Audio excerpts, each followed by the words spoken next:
Hai guys, Assalamualaikum warahmatullahi wabarakatuh dan selamat datang di channel kami Sempurna Satu Ayat Satu Ramadan. Saya Nur Ayu Sahad mewakili rakan-rakan projek bersama iaitu Ibu Datin Mazla dan sahabat-sahabat yang kami tak sebut nama dia kerana mereka selesa di belakang tabir. Gitu. Hai guys, buat apa tu? Okay, so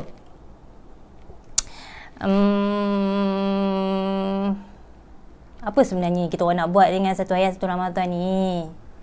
Okeylah. Sebenarnya kan Kak Nur nak cerita kat korang. Kami ada matlamat, visi dan misi. Nampak tak ikhlas muka tu? Nampaklah sikit kan. Yang kita cuba sampaikan cara mak-mak kepada sahabat-sahabat kat luar sana kan, yang tengah mencari ataupun rasa ya Allah sunyinya, ya Allah sunyi, ya Allah aku banyak macam berlaku kat hidup aku, ya Allah boleh tak aku nak dengar orang yang tengah lalui ataupun sedang lalui ataupun pernah lalui. Contoh macam Kak Nur merupakan seorang doktor yang kualifikasi sebagai BMS dan MBBS, graduate Alhamdulillah. Cuma jodoh tak panjang kat bidang klinikal sebab saya ni sakit. Saya ada kronik NPSLE yang menyebabkan kerosakan kekal di bahagian otak dan saya memegangkan OKU fizikal yang kadang-kadang awak jumpa saya pakai tongkat, kadang-kadang saya jalan dengan perlahan, kadang-kadang saya jalan laju, tapi saya cepat penat. Dan cakap tak penat pun, cakap sebab saya duduk. Jangan banyak tanya. Nak tahu lebih lanjut, boleh follow kita orang punya Nur Ayu Sahad ni kan. Korang tengok lah Mayu Dekang kau ni, tengok lah ya. So bila satu hari tu kita orang fikir ada sesuatu berlaku kat Kak Nur lah pada tahun Ramadan tahun berapa ni sayang, tahun 1443 ni kan, tahun 22 ada something happen. 2 minggu sebelum Ramadan berlaku something kat Kak Nur. So yang mencetus idea ni adalah sahabat Kak Nur, ibu angkat Kak Nur yang bernama Datin Mazla. Ibu cakap boleh buat satu diary tak Nur? Nur tak boleh tulis tak apa. Kita buat video. Bercakap ataupun cakap. Nur boleh cakap, ibu boleh tulis kita buat benda tu. So sebenarnya saya tergendala lah beberapa hari lepas sebab saya betul ke saya nak buat ni, sebab ayat tu sebenarnya apa yang kita, bulan Ramadan kan bulan yang best kan, kita cuba tadarus Quran, baca Quran kan. Tak kisah sayang, Kak Nur bukan ustazah, Kak Nur pernah ada komplikasi, Kak Nur tak boleh membaca, walaupun Kak Nur kita Alhamdulillah lah, kita orang selatan kan, mestilah baca Quran kena khatam Quran kan. Masa kecil-kecil arwah mak ayah tu suruh kau ingat kau nak 5A UPSR aja, kau kena lah pandai baca buku Quran. Ya Allah, Al-Fatihah kena khatam.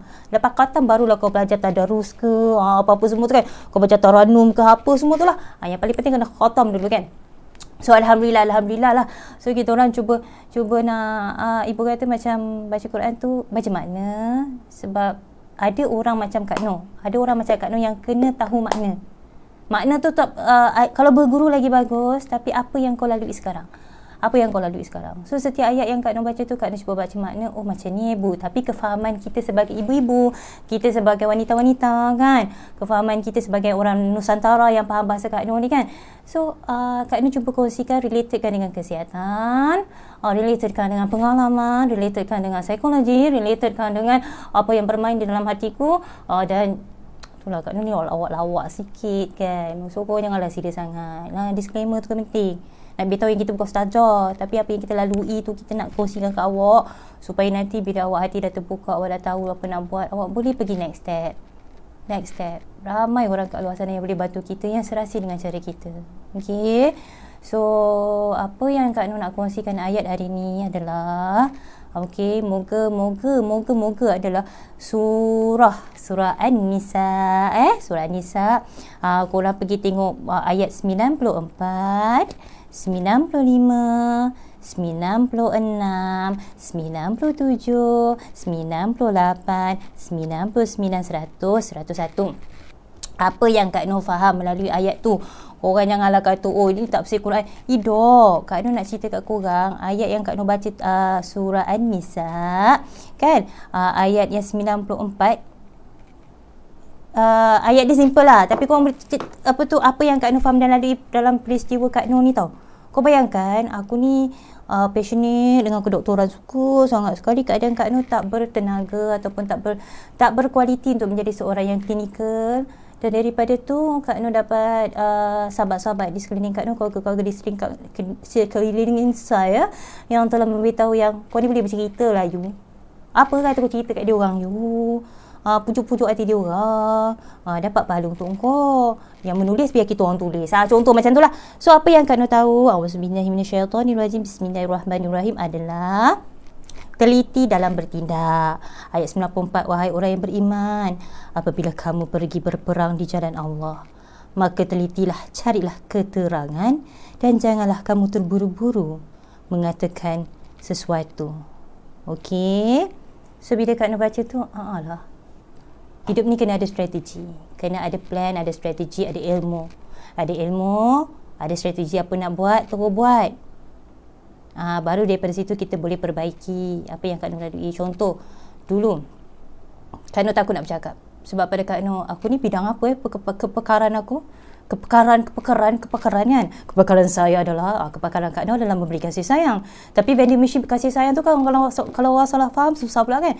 So, bila Kak Nur tahu, semenjak Kak Nur sakit, Kak Nur tak pergi hospital, tak bekerja sebagai doktor kat hospital. Lepas tu Kak Nur lebih kepada perniagaan. So turun bangun, rugi, naik bisnes kita kan. Satu yang Kak Nur pandang adalah Kak Nur belajar strategi dan bersabar.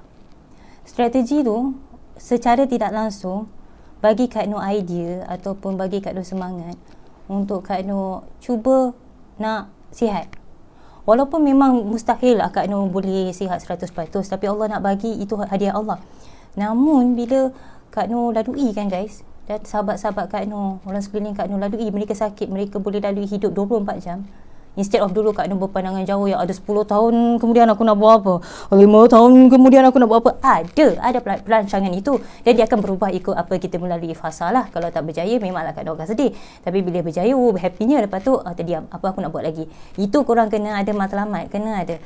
Cuma bila kau sakit, bila doktor ataupun pakar yang kata awak ada masa 2 tahun lagi untuk hidup, Hidayu, kau rasa tak gugur jantung aku? Bukan setakat gugur, terkeluar balik jantung, masuk balik, keluar balik, masuk balik sis. Cannot brain anymore.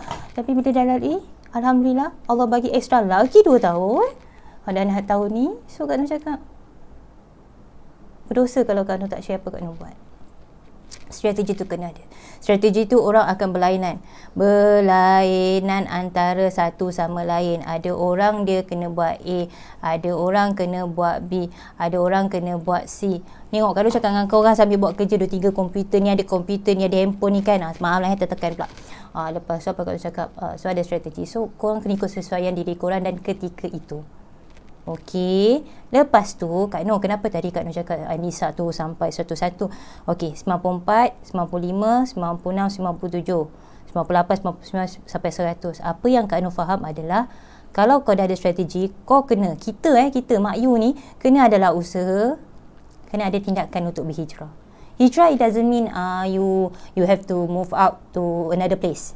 Apa yang Kak Nur faham, apa yang Ibu Datin Mas selalu cerita dengan Kak Nur kan, Ibu selalu cuci Kak Nur lah juga kan, daripada sahabat-sahabat Kak Nur yang lain macam Yati, Fiza, Shine, Ira, Syuhada, apa lagi, Zatil. Maaf lah kalau tak sebut nama yang lain tu kan, macam kakak Kak Nur kan, Kak An, siapa lagi. Sebab tak semua orang yang Kak Nur boleh bercerita A sampai Z. Sebab korang tahu Kak Nur ni kan funny-funny, sedih pun nangis pun funny-funny. Macam mana orang nak percaya? Sebab tu Kak Nur cakap, Kak Nur ustazah, Kak Nur ibu-ibu je, mak-mak je. So bila Kak Nur baca tu, when you have a strategy, you have a masalah, what happened to you? Macam Kak Nur, aku ni ada masalah kewangan, aku masalah patah hati last time, so aku kena move on, aku kena berniaga balik, aku kena, apa yang aku boleh buat. Lepas tu aku ni sakit, aku ni kalau 2 hari all out pergi outstation, contoh Kak Nur jumpa orang pergi klinik hospital keluar, 1 hari Kak Nur flat. Tak tahu bila nak jadi kondominium, tak tahu hasil flight je kadang-kadang kan. Macam tu. So nak recharge balik energy tu. Yang keadaan tu tak sesuai untuk Kak Nur bekerja sebagai doktor di hospital lah. So tahun ni baru Kak Nur dapat terima hati. Kak Nur dulu nak paksa-paksa sebab logik akal Kak Nur lah Kak Nur punya Mak Yung kau punya logik akal ni semua benda aku boleh buat. Tapi pada satu level kan sebenarnya Allah suruh Kak Nur, cannot, you cannot do like that. Okay, girl, behave like that lah. Tu cara Kak Nur punya ayat lah. So bila ayat 95 sampai 101 ni tunjuk kat Kak Nur adalah tindakan dan hijrah. You have to do something according to yourself. Jangan bandingkan diri kau dengan orang lain. Memang Kak Nur pun kadang-kadang terbandingkan diri dengan kawan, terbandingkan diri dengan keluarga, terbandingkan diri dengan apa Kak Nur tengok kat video tu kan, terbanding macam salah aku tak boleh buat kan. Tapi ingat satu benda, kau tengok cermin atau kau tengok gambar kau yang lama-lama kan, macam Kak Nur lah, mak tengok gambar mak yang lama kan, Allah, aku kena jadi lebih baik daripada aku yang gini. Aku kena jadi yang gitu. Barulah gitu-gitu. Gitu kan. Begitu macam tu. So you have to do something according to your punya kudrat. Dan kena ada usaha. Kena ada harta jiwa untuk melakukan sesuatu penghijrahan ataupun jihad. Jihad so far now Kak Nur pun jihad adalah jihad kesihatan Kak Nur. Kemudahan apa pengalaman yang Kak Nur buat, apa yang aku cerita kat korang ni, sebab daripada sahabat-sahabat lain yang terus cakap, you please, Deka have to do something, mak you Deka have to do something. Adalah mudah-mudahan pahala untuk orang yang kat luar sana yang tengah struggle kan, yang macam dia cakap je, babe, I tak cakap, dia tahu I buat. Nampak ni muka I buat. Kan, sepatutnya hari Sabtu orang tengah bersuka-suka bercari baju raya, I kat sini. Pagi tadi I dah cakap, ya Allah tolong aku, ya Allah dah 10 hari aku rehat, ya Allah 10 hari aku rehat. Bila ada orang komen aku ataupun condemn aku apa aku buat. Tapi ada 10 orang lagi yang datang yang kata, mak you please mak you say something, help others. Mak you pernah tak ada, mak you ada komplikasi dulu, mak you tak boleh cakap, mak you fikir A cakap B dan menyebabkan orang sekeliling tak faham. Dan mak you seorang doktor ketika dahulu dan mak you ada pengalaman sakit, dan macam mana mak you manage. Allah bagi extra another 2 years, even though sekarang dapat tahun 5 tahun kan. So why not? So hidup ni kena ada fleksibel. Kau kena ada strategi first, sedar apa yang berlaku kat diri kau. Lepas tu kau kena ada one point to another point, apa yang kau nak buat kan. Lepas tu mesti kena korban masa, kewangan, jangan nak tipu, jangan nak bedek lah kan. Cinta I pada you tiada apa syarat pun, tapi ujung bulan kita kena bayar bil juga sayang. Kau ingat Kasim Selamat? Contoh kan, jatuhlah contoh. Lepas tu kau kena ada ilmu, kena ada berguru, kena ada circle yang bagus untuk kau move satu benda. Tapi visi dengan misi kau ataupun kau punya matlamat apa yang kau nak tetap sama. Contoh macam dulu Kak Nur ada model agency, Dr. Nas model agency. First time masa Kak Nur sakit, Kak Nur buat, tak berjaya. Tetapi matlamat untuk model agency tu bukan melahirkan model yang catwalk, yang pandai catwalk, tapi model yang ada model inspirasi. Dan rupanya hari ni selepas berapa tahun I think 2016, 17, 16. 6 tahun lepas hari ni Ibu Datin Mazlah simpan Kak Nur punya name card. Dia cakap matlamat kita sama, cuma Allah nak kita perbaiki kita nak perbaiki instead of you ask people to catwalk, but you cannot walk right now. Kak Nur tak boleh berjalan secara catwalk, tak boleh nak pakai stylator warna merah 6 inci, tapi kita boleh ajar orang macam kita getting better. Ingat, kami bukan ustazah, kami hanya semangat mak-mak yang ada sakit kronik, yang pernah jaga orang sakit, yang faham apa kau rasa sekarang ni, yang korang tengah dengar.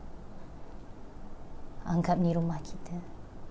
Satu ayat satu Ramadan, korang usyah balik surah Nisa ayat 94 sampai 101. Ajar kita sedar apa yang kita berlaku. Wanita ni banyak sangat kita punya rasa, kan? Itu menunjukkan kita wanita. Ya, wanita di luar sana, mak-mak, hargailah awak wanita. Gitu. Flip head sikit. Lepas tu kita kena ada strategi, cara, plan apa yang kita nak buat. Okay? And then ada fleksibel, adjust accordingly untuk masa-masanya. So yang baik semua daripada Tuhan, yang kurang daripada saya. Selamat datang dan terima kasih follow Nur Ayu Sahad ataupun Mak Yude ke anda. Doakan perjuangan kami, doakan apa yang cuba Kak Nur faham daripada discussion bersama dengan Ibu Datin Mazda dan sahabat-sahabat Kak Nur yang sentiasa ada dalam perjuangan Kak Nur ni kan, guru-guru Kak Nur, ibu bapa kita, keluarga kita, semua dapat keberkahan. I love you guys so much, Finda. Sayang mak-mak, jangan nak sayang lebih-lebih. Babak kau. Bye-bye. Assalamualaikum.